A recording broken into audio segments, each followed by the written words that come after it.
Nelle profondità dell'oceano, al largo della costa di Fort Lauderdale, in Florida, giace una testimonianza inquietante di cosa succede quando persone ben intenzionate prendono decisioni terribili.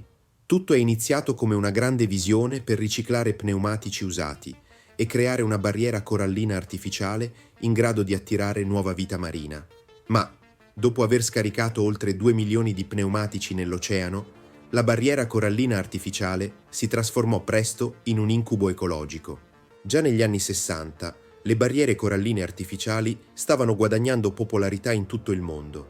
Non essendo ancora disponibile un metodo efficace per riciclare la gomma, molti paesi iniziarono a sperimentare, scaricando grandi quantità di pneumatici nell'oceano per creare barriere coralline.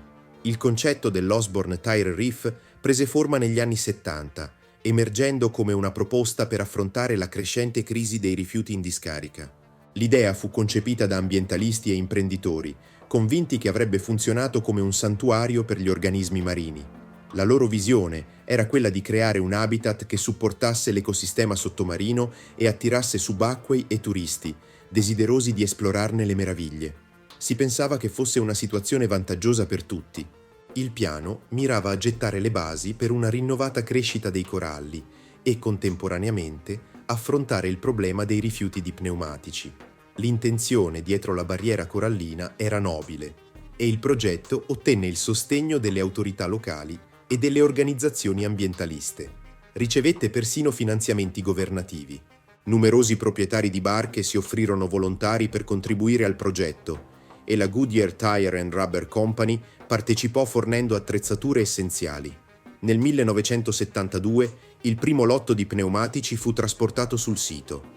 Vennero posizionati martinetti di cemento sul fondale oceanico, in un cerchio con un diametro di 15 metri, per stabilire le fondamenta della barriera corallina.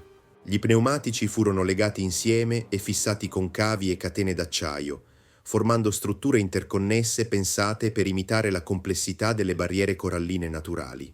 I fasci furono poi scaricati senza un piano strategico di posizionamento, spargendosi su un'area di circa 14 ettari, a una profondità di circa 21 metri. Come gesto simbolico, il famoso dirigibile onorò l'occasione rilasciando uno pneumatico color oro per battezzare il sito, celebrando il luogo in cui la nuova barriera corallina avrebbe dovuto prosperare. E così nacque l'Osborne Tire Reef, con oltre 2 milioni di pneumatici posizionati sul fondo dell'oceano, pronti per portare avanti la sua missione trasformativa.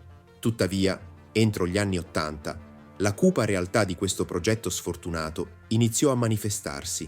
Mentre alcuni pneumatici erano stati correttamente legati insieme prima di essere sommersi, altri vennero scaricati in modo disorganizzato, complici le autorizzazioni che permettevano di gettare pneumatici usati nel sito senza un adeguato controllo. Inoltre, le clip in acciaio utilizzate per fissare gli pneumatici si corrosero rapidamente a causa dell'acqua salata. Questo portò allo slegamento degli pneumatici, che iniziarono a vagare liberamente con le correnti oceaniche. Il movimento incontrollato degli pneumatici non solo ostacolava qualsiasi forma di vita marina che avesse potuto stabilirsi sulla barriera, ma danneggiava anche le barriere coralline naturali vicine, come il Florida Reef Tract, distruggendo coralli e allontanando pesci. Le frequenti tempeste tropicali e gli uragani della regione peggiorarono ulteriormente la situazione. Gli pneumatici, trasportati dalle forti correnti, si schiantavano contro i coralli, soffocandoli sotto cumuli di gomma. Oltre alla distruzione fisica, gli pneumatici causarono ulteriori danni all'ecosistema. Il filo d'acciaio contenuto nella gomma rappresentava un rischio di impigliamento per la fauna marina, mettendo a rischio la vita degli animali e causando spesso ferite o morte. Col passare del tempo, gli pneumatici si deteriorarono, rilasciando sostanze chimiche tossiche nelle acque circostanti. Metalli pesanti e idrocarburi contaminavano il fragile ecosistema marino, avvelenando la vita che la barriera avrebbe dovuto sostenere. Invece di un fiorente habitat, l'area si trasformò in una landa desolata. Nel 1995, l'uragano Opal spinse quasi 1000 pneumatici a riva lungo la Florida Panhandle. 3 anni dopo, l'uragano Bonnie ne trascinò decine di migliaia sulle coste della Carolina del Nord. La triste realtà dell'Osborne Tire Reef divenne ormai evidente, richiedendo interventi urgenti per affrontare il disastro ecologico. Nel 2001, la Facoltà di Studi Oceanici di un'università locale prese l'iniziativa di avviare un'operazione di bonifica. Tuttavia, il compito si rivelò titanico e i progressi furono lenti e costosi.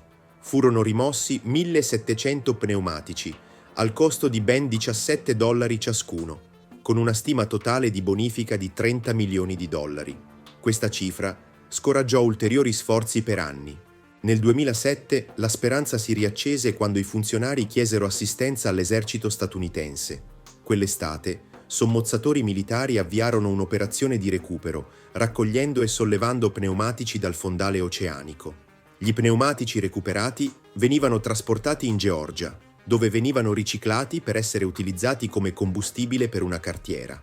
Solo nel primo mese furono rimossi con successo 44.000 pneumatici, raggiungendo un totale di oltre 70.000 entro la fine del 2009.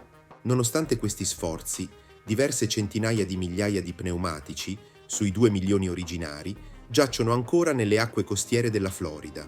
La lotta per riparare i danni continua, ma la battaglia è ben lontana dall'essere vinta.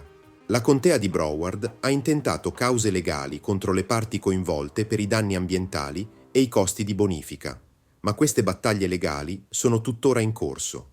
Le barriere coralline distrutte, l'inquinamento tossico e il paesaggio sottomarino desolato rimangono una tragica testimonianza del danno irreversibile causato dall'Osborne Tire Reef, un progetto nato con intenzioni nobili, ma che si trasformò in uno dei più grandi fallimenti ambientali della storia. Grazie di aver visto questo video. Ti ricordo che i video del nostro canale Incredibili Eventi escono ogni mercoledì e venerdì alle ore 15. Iscriviti al nostro canale per non perderti le nuove uscite. Grazie e a presto.